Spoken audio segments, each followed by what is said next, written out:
Hello everyone. पिछले video में हमने देखा था कि 1857 की जो क्रांति है उसके कुछ मेजर कारण थे जो कि 50 से 100 सालों में एक पनप रहे थे। अलग अलग सरकार की नीतियां थी, जो पॉलिसीज़ थी, जो इनोवेशंस थे, वार थे। उस कारण से 50 से 100 सालों में नहीं सिर्फ रूलर में बल्कि आम लोग थे उनमें भी बहुत ज़्यादा एक गुस्सा पैदा हुआ। वो तो था एक मेजर कारण जो कि गुस्सा को पनपा रहा था। सेकेंड था 1857 क्रांति होने का मेन कारण, वो था इमीडिएट कॉज एक्ट था। ठीक है, इमीडिएट। तो इस वीडियो में हम क्या करेंगे, पिछला वीडियो आप देख लीजिए, उसमें मेजर कारण बताया है। ये वीडियो में इमीडिएट कॉज देखेंगे, कैसे ये शुरुआत हुआ और कैसे ये फैला, प्लस फैलने के बाद कौन कौन से मेजर सेंटर थे जहाँ पे ये रिवोल्ट बहुत ज़्यादा एग्रेसिव हुआ। साथ ही साथ ये आंदोलन अलग अलग हिस्टोरियंस के लिए एक अलग पर्सपेक्टिव था। किसी के लिए फर्स्ट वॉर ऑफ इंडिपेंडेंस था, किसी के लिए एक हिंदू मुस्लिम यूनिटी था, किसी के लिए एक मेयर अपने सेटिस्फैक्शन को पूरा करने के लिए एक छोटा सा विद्रोह था। तो अलग अलग हिस्टोरियंस, वेस्टर्न जो यूरोपियंस थे उनके लिए और हमारे इंडिया जो इंडियन हिस्टोरियंस थे उनके लिए अलग अलग पर्सपेक्टिव था। ठीक है, तो ये चीज़ें देखेंगे और लास्ट में हम देखेंगे कि बीपीएससी में कौन कौन से क्वेश्चन आए हुए हैं और अलग एग्जाम्स में कौन कौन से क्वेश्चंस इस टॉपिक से पूछे हुए हैं। तो अभी शुरू करते हैं, देखते हैं पहले इमीडिएट कॉज क्या था। मेजर कॉज हमने देख लिया है। इमीडिएट कॉज ये था 1857 क्रांति का कि ब्रिटिश गवर्नमेंट ने उस समय एक र्यूमर था कि जो सोल्जर्स को खाना मिलता है ना, आटा, उस आटे में बोन डस्ट मिलाया जा रहा है। बोन डस्ट क्या होता है? देखिए, बोन डस्ट को हड्डी का जो होता है ना, एक हड्डी का जो क्या उसे कहते हैं, पाउडर जैसा फॉर्म, वो आटे में मिलाकर उनको दिया जा रहा है। तो एक रिलीजियस सेंटीमेंट इससे हर्ट हुआ। दूसरा सबसे मेन था कि इनफील्ड राइफल को ब्रिटिश गवर्नमेंट ने सोल्जर्स को दिया था फायर करने के लिए।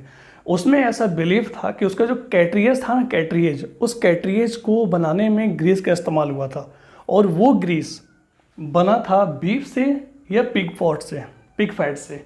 अब चूंकि बीफ यानी कि गौ मांस, इससे हिंदुओं का सेंटिमेंट हर्ट हुआ और पिग फैट इसमें सुअर का मांस, इससे मुस्लिम्स का जो सेंटिमेंट है वो हर्ट हुआ।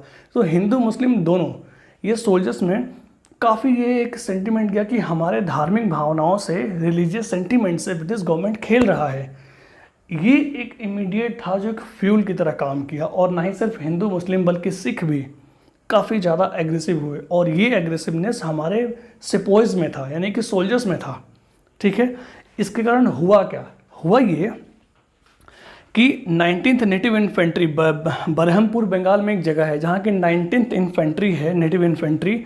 वहाँ पे लोगों ने बोला कि हम इस कैट्रियज को मुंह से नहीं लगाएंगे, यानी कि इसको फायर नहीं करेंगे। तो ये विद्रोह हुआ। विद्रोह होने के बाद ये जो है आगे बढ़ के गया बैरकपुर में। तो याद रखिएगा, सबसे पहले कहाँ पे ये इंसिडेंट हुआ था 1857 का, जो मेन स्टार्टिंग सेंटर था कहाँ था, वो था बरहमपुर। ये एग्जाम में पूछा हुआ है। हालांकि मेन सेंटर ये नहीं है, ये चिंगारी है। एक्चुअल तो मेरठ में हुआ था, लेकिन अभी हम पहुँचेंगे वहाँ।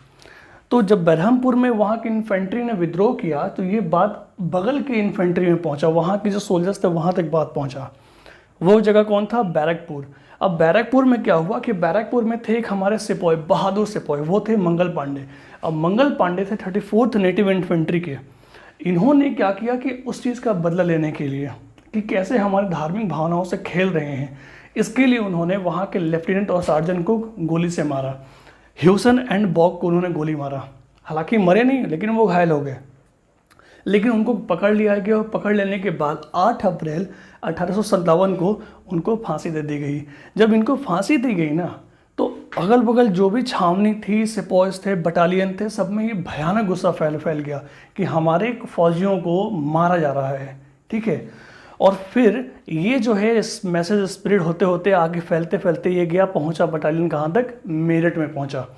अब 10 मई को तो बोलते हैं कि एक्चुअल एग्जाम में पूछता है कि पहला सेंटर तो बरहमपुर है, लेकिन एक्चुअली 1857 की जो क्रांति शुरू हुई थी उसका मेन सेंटर कहाँ था, यहाँ से शुरू हुआ था, वो था मेरठ 10 मई 1857 को। लेकिन ये हुआ कैसे, देखिए 26 अप्रैल 1857 को 90 सोल्जर्स ने कैट्रियज को मुंह से लगाने से मना कर दिया। ठीक है, जब मना कर दिया तो उसका उन लोगों का ट्रायल हुआ और ट्रायल होने के बाद 9 अप्रैल 1857 को 90 में से 85 जवानों को 10 साल की सजा दे दी गई। इससे और ज़्यादा गुस्सा हुआ, मतलब कि पूरा एंगर, जो रिसेंटमेंट था ना, गुस्सा, वो अलग अलग ट्रुप्स में फैला और उन्होंने तोड़फोड़ शुरू किया, वहाँ के एडमिनिस्ट्रेशन को तहस नहस कर दिया।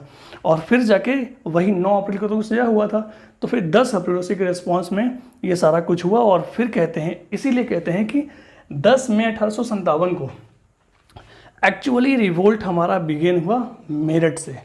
अब यहाँ पे तोड़फोड़ करने के बाद ये हमारे आगे बढ़े दिल्ली की ओर, 58 किलोमीटर दूर है मेरठ से दिल्ली, ठीक है। अब मेरठ उन्होंने पहुँचा, मेरठ पहुँचने के बाद लोकल एडमिनिस्ट्रेशन जो ब्रिटिश के रहा उसको उन्होंने वहाँ से हटाया, उखाड़ फेंका। उखाड़ फेंकने के बाद बहादुर शाह जफर जो कि लास्ट मुगल थे, बहुत ही बुजुर्ग हो गए थे, पावरफुल उतना नहीं थे, लेकिन उनको ट्रीट किया as a empire of India. तो ये इंपॉर्टेंट याद रखिएगा कि मेरठ से दिल्ली पहुँचने के बाद उन्होंने 2 काम किया। दिल्ली को एक centre, main centre of revolt of 1857 declare किया, प्लस बहादुर शाह जफर को उन्होंने सिंबल ऑफ रिवोल्ट है उन्होंने डिक्लेयर किया, ठीक है। यानी कि हमारा रिवोल्ट का जो पूरा सत्ता का जो केंद्रीकरण है ना, सेंट्रलाइजेशन जो है ना, वो हमारे दिल्ली से हो रहा है। और हम इनकी अगुवाई में, in the leadership of Bahadur Shah Zafar, हम इस रिवोल्ट को आगे बढ़ा रहे हैं। लेकिन बहादुर शाह तो बहुत बुजुर्ग हो चुके थे, तो उनको लीड कर एक्चुअली में उनके जगह पे लीड कौन कर रहा था, उनका जनरल बख्त खान। जनरल बख्त खान उस रिवोल्ट को दिल्ली से लीड कर रहा था, ठीक है।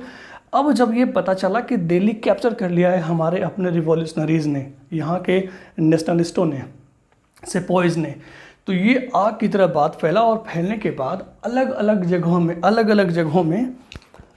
जगहों में ये फैलना शुरू हुआ। और फैलने के बाद दिल्ली से निकल के ये पूरा ये जो नॉर्थ इंडिया है ना, पूरे नॉर्थ इंडिया में हमारा ये मूवमेंट आगे फैला। लेकिन साउथ इंडिया से अछूता रहा, उतना ज़्यादा इफेक्ट नहीं था। प्लस ये वाला पार्ट है ना, वो भी उतना इम्पैक्टफुल नहीं था। इसलिए लास्ट में हम देखेंगे कि ये इतना सक्सेसफुल नहीं रहा था।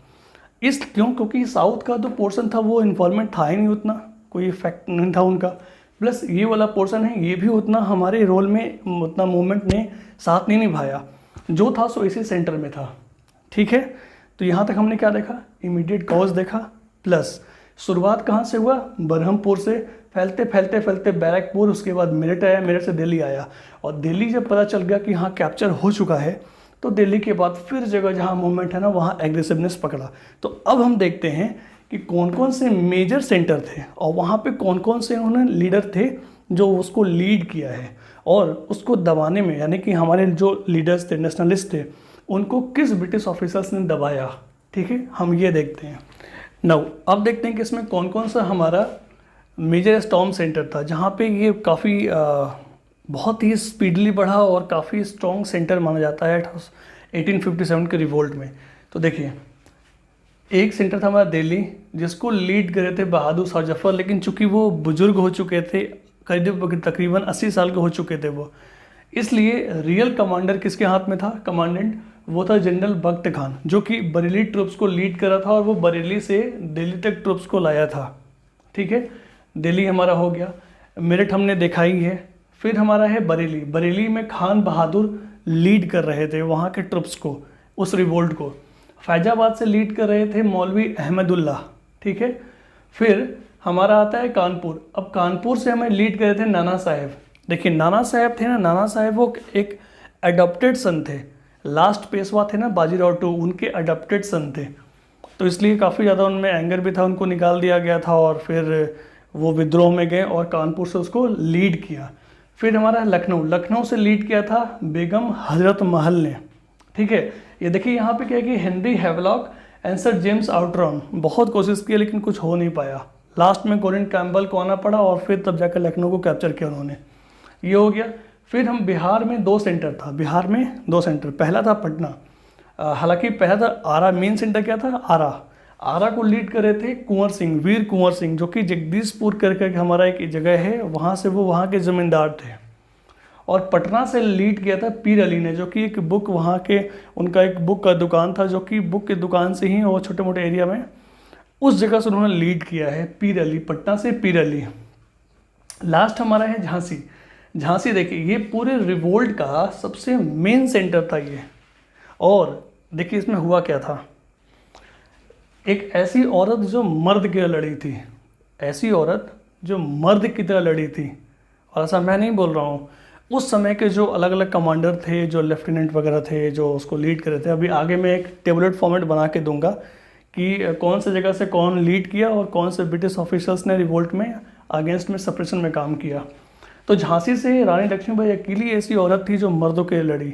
इसमें क्या था कि इनके जो हस्बैंड थे राजा गंगाधर राव, उनकी मृत्यु हो चुकी थी और रानी झांसी ने एक सन को अडॉप्ट किया था। अब चूंकि याद है कि देखिए ये सब क्या है 1857 के आसपास हो रहा है, तो 1848 से लेकर 56 तक डॉक्ट्रिन ऑफ लैप्स लगाया था। किसने लगाया था? लॉर्ड डलहौजी ने।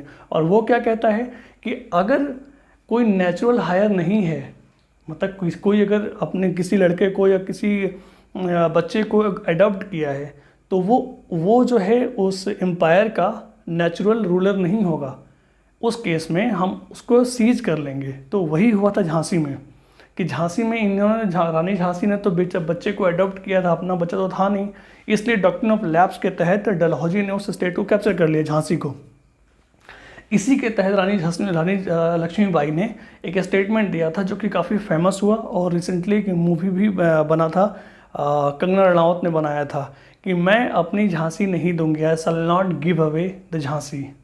ठीक है, ये स्टेटमेंट वही इन्होंने दिया था 1857 की क्रांति के वक्त।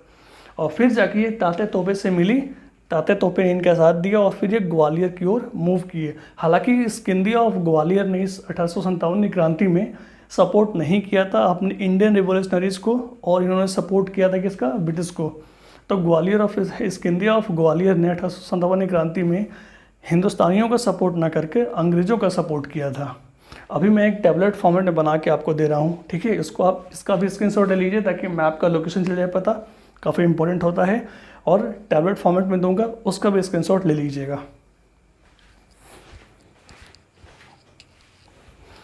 तो अब देखते हैं, ये टैबलेट फॉर्मेट में मैंने बना दिया है।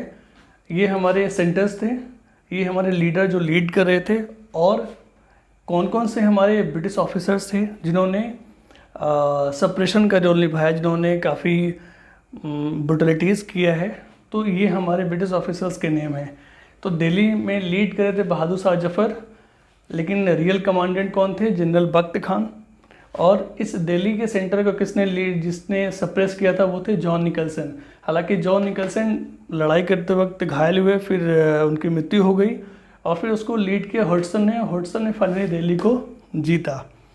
बरेली को लीड किया था खान बहादुर ने, और उसका दमन यानी कि उसको सप्रेशन कौन किया था? वो किया था सर कॉलिन कैम्पबेल ने। उसके बाद कानपुर से लीड किया था नाना साहेब ने, और उसको सप्रेस किया था कॉलिन कैम्पबेल ने, ठीक है। लखनऊ से बेगम हजरत महल ने और सर कॉलिन कैम्पबेल ने उसको सप्रेस किया था। तो इन तीनों को आप एक साथ याद रखिएगा, ठीक है, क्योंकि यहाँ पे जो है ये तीनों सेम है, कॉलिन कैम्पबेल, तो ऐसे याद करने में आसानी होगा। फिर झांसी से लीड किया था रानी लक्ष्मीबाई ने। इसको दबाया किसने, मतलब इसमें सप्रेस किसने किया था? सर ह्यूज रोज ने झांसी को कैप्चर किया था रानी लक्ष्मीबाई को हराकर। ग्वालियर से तात्या तोपे ने लीड किया था, और यहाँ पे भी लगभग इन्होंने ही या और भी इनके सहयोगी जो ऑफिसर्स थे उन्होंने लीड किया था। आरा से लीड किया था वीर कुंवर सिंह ने, और पटना से लीड किया था पीर अली ने, और इन दोनों जगहों को सप्रेस किया था विलियम टेलर ने, ठीक है। वीर कुंवर सिंह जो है ना एकमात्र ऐसे लीडर थे हमारे पूरे 1857 के जिन्होंने सबसे ज़्यादा जीत हासिल किया था।